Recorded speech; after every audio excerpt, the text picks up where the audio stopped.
lie there in that old curiosity shop. Good morning, everyone. I'm Scott from the Old Curiosity Shop, sitting in a parking lot waiting for a business to open. And then I'm going to hit an outdoor flea market, but it's, I don't know if the skies are going to open up and it's going to spit. Actually, people are pretty good about being outside, even when it's just drizzle. Now, an all-out downpour will cancel a flea market, but just basic light summer rain shouldn't be a problem, so we'll see what happens. I hope everyone is having a nice weekend. Hey, I forgot to tell you what I'm going to do with that wrapping paper. Remember that big roll of Christmas wrapping paper? It's actually still in the back seat of this truck. My decision was actually to do exactly what a lot of you suggested, and that is I'm going to be selling it in lengths. I don't know, 5 feet, 10 feet, something like that. I'll roll it up and mail it in those long tube mailers. Yeah. One of the things I've always done with old wrapping paper is what some of you have already suggested, is wrap empty boxes and decorate around your house with those at Christmas time if you really like the vintage era. That way you save the paper and it still brings Christmas cheer every year and it's not wasted. So I haven't yet decided if I'm going to be doing a Christmas in June or July. I probably will, just to get some of the Christmas items liquidated. We'll see about that. But right now I see the doors are just about to open on the establishment that I'm headed into, so I don't really know what this video is going to be about, but I hope you stay tuned anyway. There'll be something in it vintage for all of us to look at. Thanks for watching, everyone. Now let's see what I can get into. I thought you might enjoy some of the great old signs on South Broad Street. This is the Boot and Saddle Bar. Of course, this place has been here forever. I have to admit that it's not an establishment that I frequent, but I certainly do like their sign. How long do you suppose that's been up there? Quite a while.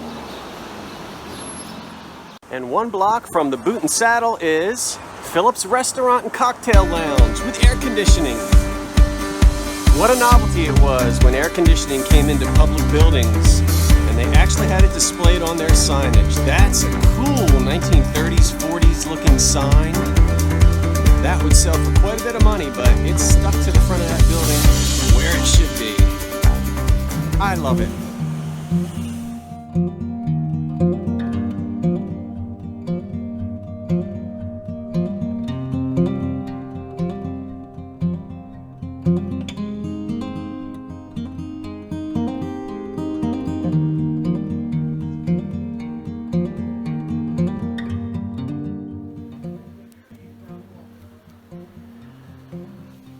Well, I'm doing a little antique shopping today, and of course I'm thrilled to be in a shop that's got so much furniture, because furniture is really my first love when it comes to antiques.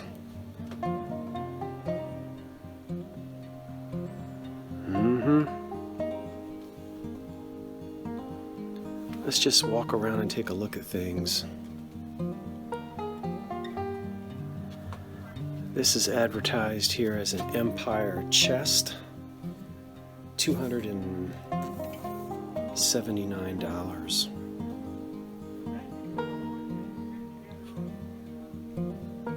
Empire furniture is like furniture with muscles. It's hefty. These wonderful handles. Pulls, rather, a little unusual, at least I haven't seen them. Scrolling on the front. I guess either you're a fan of Empire furniture or you're not. And of course we jump over here to the 1930s.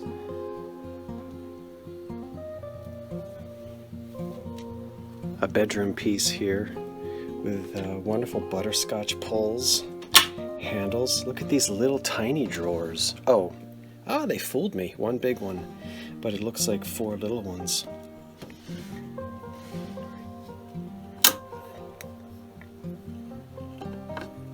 wonderful place to keep hats. 1930s, 189 bucks. With this V-matched or book-matched veneer. Old 1940s, that's probably a Philco. Vintage radio, lights up, no volume, yeah. That's right, they all need restoration, those old radios. Actually, best not to plug them in if you care about having it restored to playing condition.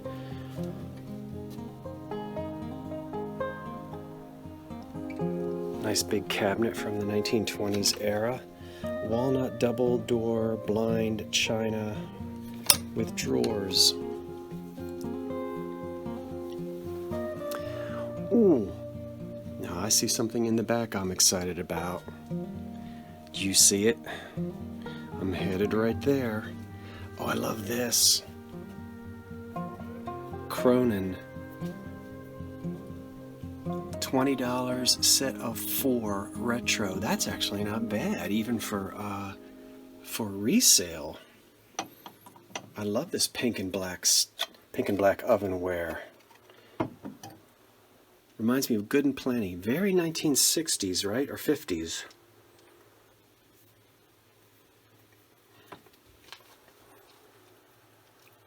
And the casserole dish, the baking dish, is only $15.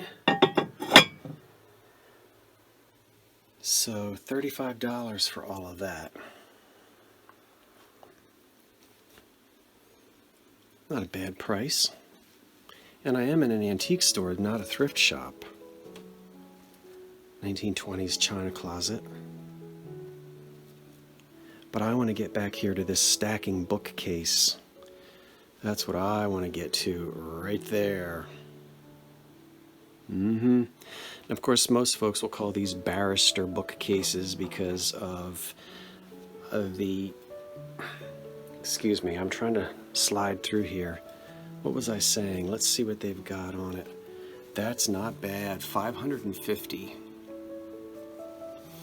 Mahogany 4-stack barrister bookcase with leaded glass top and lower drawer. And it has its top. That's really not a bad price.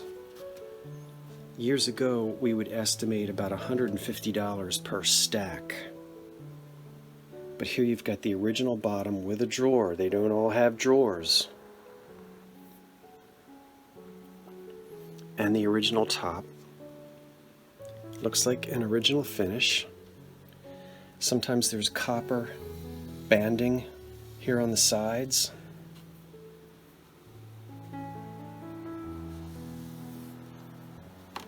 And it's really nice to have the leaded glass here on the top. That kind of puts this over the top. And it is got its original finish.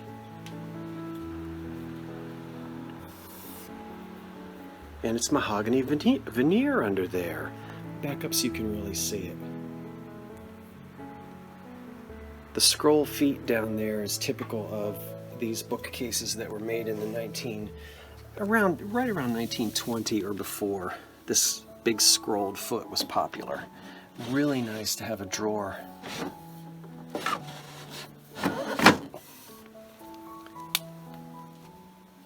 If it had no drawer and no leaded glass, $550 would still be a good price. But with those two added features, that's a bargain.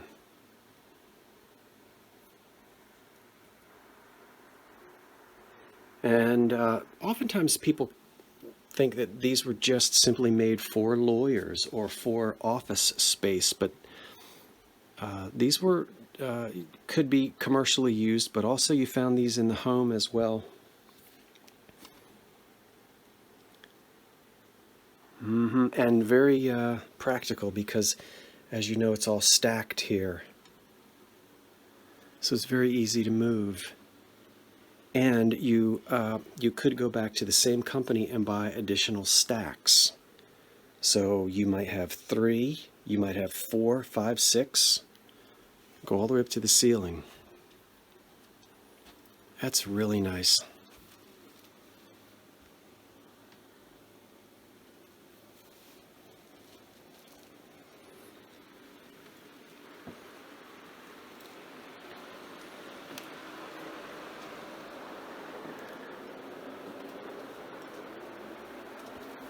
It's not bad at all. $125 for that 1930s, 40s kitchen cabinet. This is great as well. Very deco. And this is vintage Hoosier cabinet with flower bin. And here's the flower bin right here. So the lady of the house dumps her flour in. Of course, you remember these from your grandmother's house, and then just turn the sifter right there and you're ready to bake. The hardware has been... Those might be original. These are certainly not. And let's see, this is strange here. 2-drawer enamel top utility table. So they're selling the table for $139 and the Hoosier top for just $89 because this has been separated from its bottom. But they look okay together. It is a marriage of two different pieces from two different companies, but it doesn't look bad.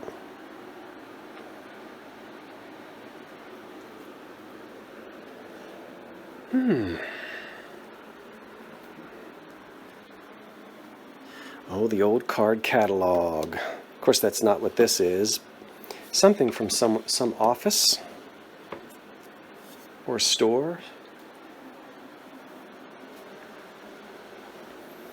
Various mirrors and things. Beautiful old furniture that's just not made like this anymore.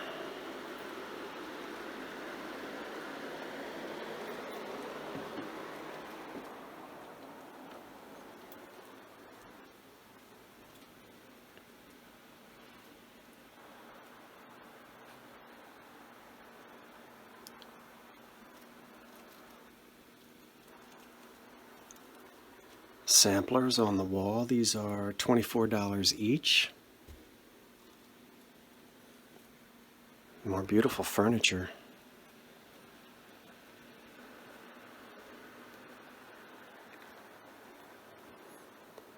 It's very warm and very inviting, I think.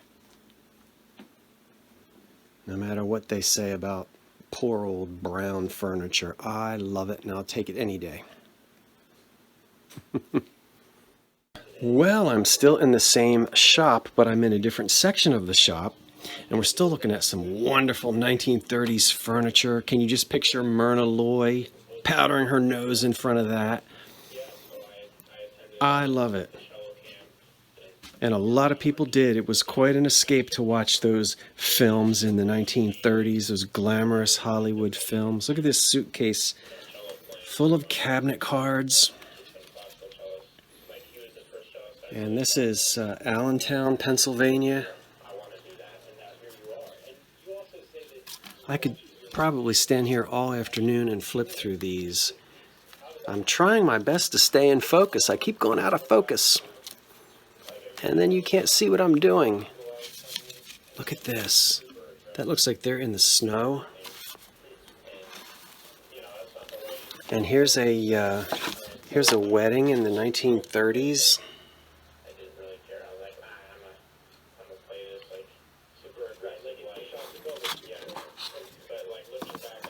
Wow. I do enjoy looking at old photographs, and some of them are more interesting than others. Of course, look at this great old house.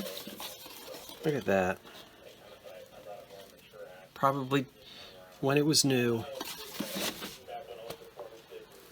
And they're $3 each.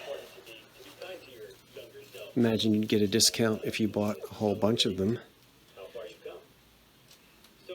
It's a nice little sofa. I think it's been reupholstered. Look at this lamp. Look at this 1940s lamp right here, sort of Asian inspired. What does it say? It says vintage lamp with original shade, $75. That is so 1940s, that dark green and sort of that Asian motif on it. And big. Lamps got big in the 1940s. Sold. Great big sofa. Deco coffee table. Sometimes these open up and they're liquor cabinets. Let's see if this one... Oh my goodness. I'm not... sometimes there's a handle and I imagine that I'm on the wrong side, but that's what you could do with those. Swing them open and get your liquor bottle out of there. Oh, wait a minute. Here we go. I think this side might open. Well, there we go. There it is. Look at that. Isn't that wonderful? Put all your cocktail glasses here, and I imagine the door on the other side just holds the bottles.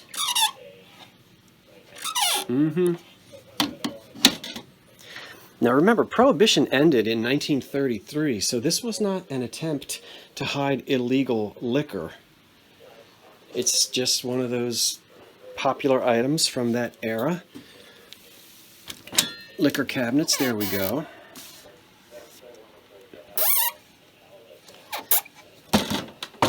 Because this piece probably dates to after 1933, because... Why? Because you could actually buy the liquor to keep it in your house. You weren't really able to commercially buy it legally during Prohibition. But that certainly didn't stop the bootleggers. So there are all kinds of liquor cabinets and where you could hide your liquor, but not because it was illegal. Nice Victorian bookcase. Look at this. Look how Art Deco this shade is. WRTI 90.1 presents NPR Music's live session. Wow. Exclusive video content shot here in our performance studio and all around. I'm right in front of the radio, so sorry about that. Maybe that lamp fixture at one point hung in a, oh, who knows, a drugstore or something like that. Maybe a diner. Really, really love it.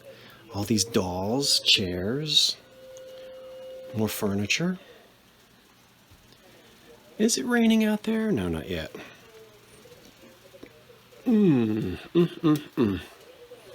That looks like somebody. Does it not? She's only $18. That's all she is.